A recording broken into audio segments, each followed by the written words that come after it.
What is up, my ninjas? Master Shredder here, aka the Fat Burning Sensei, aka the Fat Destroyer. And I'm going to talk about the concept of cause and effect. It's not only essential to interpret the world around us, but it also forms the backbone of reasoning and decision making.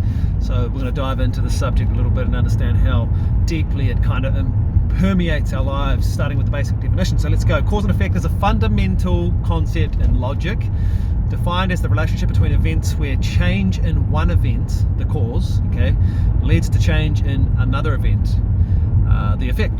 In simple terms, the cause is why something happened, and the effect is what happened. Okay, so consider a day-to-day example. For example, if you forget to set your alarm, you might oversleep or you're lazy, whatever, and you end up, then the effect is that you're late for work. This sequence is logical and linear. It's linear, but cause and effect can often be much more complex than that, okay? So involving multiple causes and effects, and it ends up becoming a big sort of melting pot. So one example is climate change. The causes are innumerable, okay? Including greenhouse gas emissions, deforestation, excess energy, all of that. The effects, equally numerous and far-reaching, and rising global temperatures, all of that kind of thing. Biodiversity, you name it, okay? It's an interconnected web of causes and effects, if you know what I'm saying. Basically, it reverberates throughout the system, and sometimes unexpected things can happen because you can't follow the thread. So the notion of cause and effect basically underpins our scientific understanding, okay? Which is important to note, because what I'm trying to get at here is that when you try to account for everything, okay, you run out of energy. You exhaust yourself, basically, when you try to account for everything. And that's why science lacks, okay? You can't live your life on scientific method alone, because it becomes too much to follow every single thread and the cause of everything and the effect that that cause had on 1,000 other causes. So the idea is to, you don't try to account for everything, basically, because you end up with massive systems of control, and you essentially have to have balance, okay, when it comes to your own personal well-being. The cause and effect, you basically have to look at. One of the things that I wanted to bring up, it's crucial to understand the difference between direct and indirect causes, okay?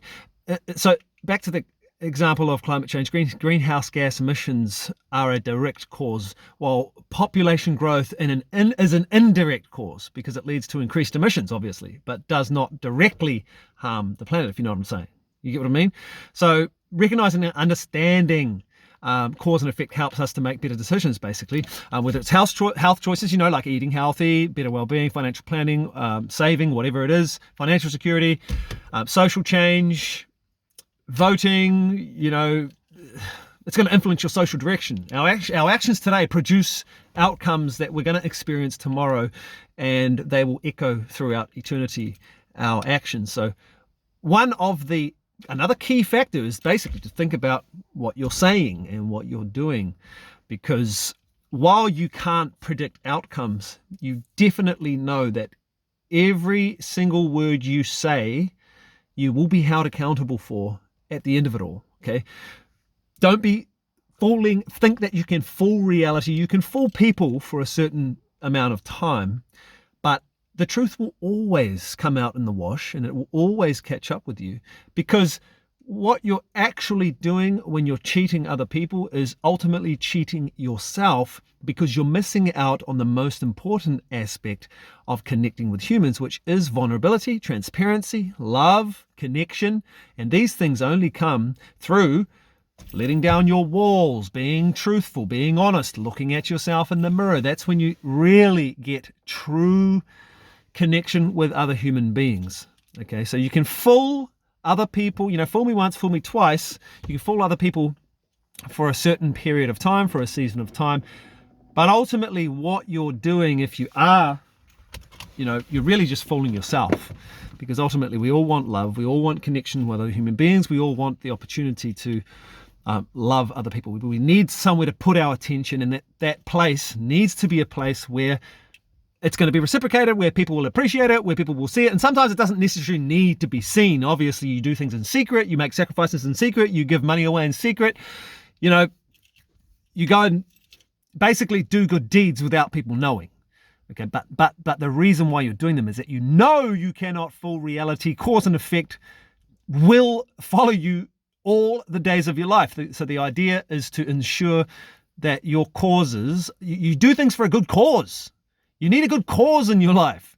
And the cause should always be loving others. First and foremost. Okay? Aroha ki te tangata, he maunga rongo ki runga ki te whenua, he whakaro pai ki ngā tangata katoa.